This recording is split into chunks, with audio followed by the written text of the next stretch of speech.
janvier 2019, nous sommes passés de surprises désagréables à surprises désagréables.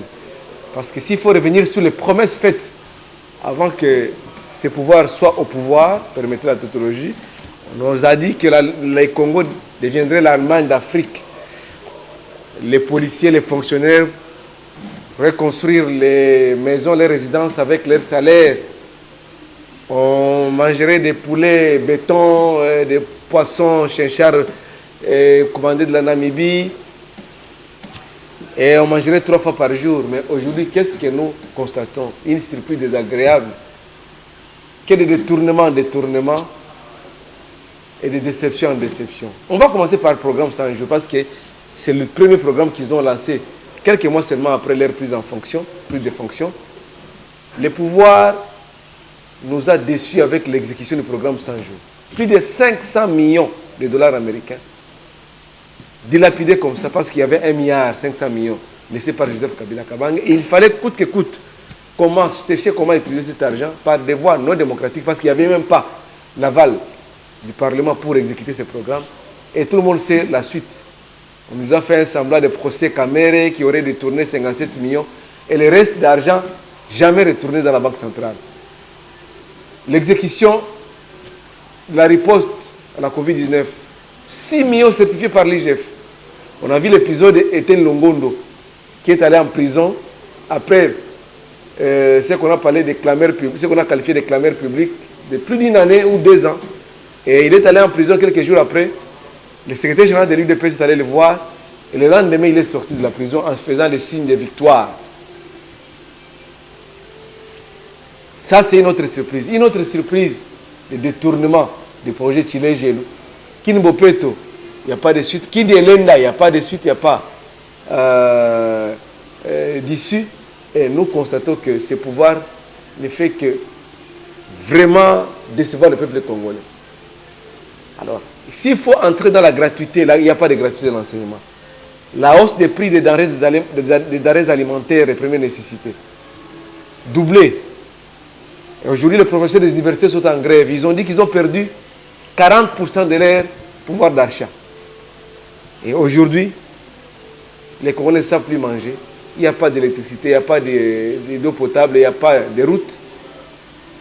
Il n'y a pas à manger. Les pouvoirs de ces pouvoirs, la réussite, il n'y a rien comme réussite de ces pouvoirs de tirer Gelou.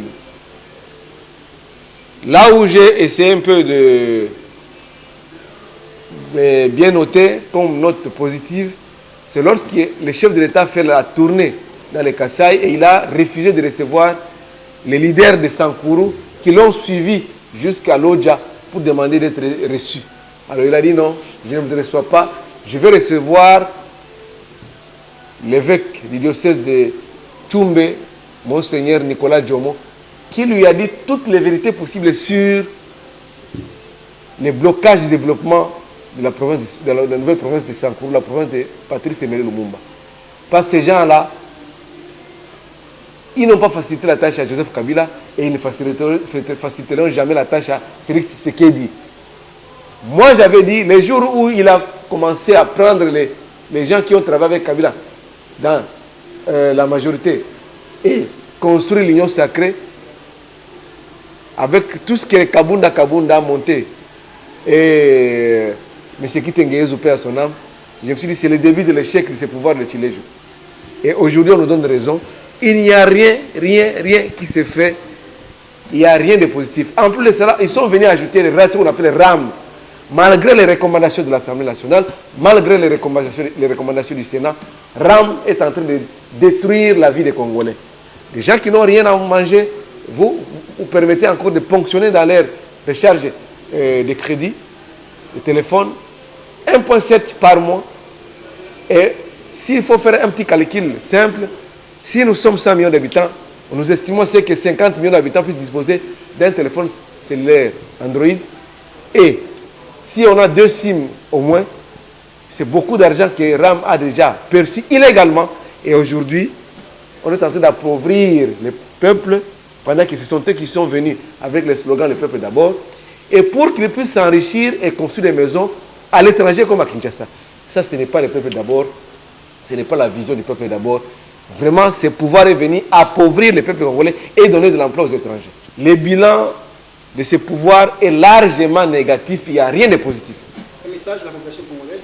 Ce que nous pouvons dire à la population congolaise, nous sommes en train de la conscientiser parce que nous allons tout droit vers les élections.